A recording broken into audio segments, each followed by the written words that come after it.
Ay, hello mga kasweet! Ayan po mga kasweet, at today's dialysis naman po natin. Pero bago ako nag-dialysis, ito nagluto po muna ako ng chicken adobo para sa pananghalian. Ayan po mga kasweet, tinisa ko lang po ang bawang. Bawang lang po ang ilagay ko dyan, hindi ko po nilagay ng sibuyas. Ganyan po ako mag-adobo ng manok. At ayan po mga kasweet, nilagay ko na rin po ng 2 sandok ng toyo. At inilagay na rin po natin ang ating karne ng manok mga kasweet. Ayan po mga kasweet, hayaan lang po natin 1 kutsara po natin yan ng hanggang sa maluto ang ating chicken.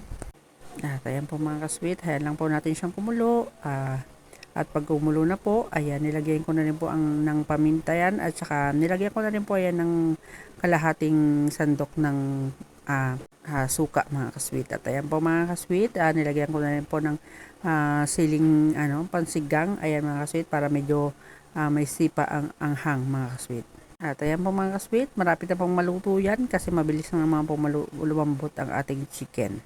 At ayan, para lutuin lang po natin ang sili at ayan, okay na po yan mga kasweet. Ayan, napakasimple lang po ng aking pagluluto ng adobong manok. Comment down below para alam po natin kung saan nakarating ang video na to. At ayan po mga kasweet, maraming salamat po sa inyong panonood.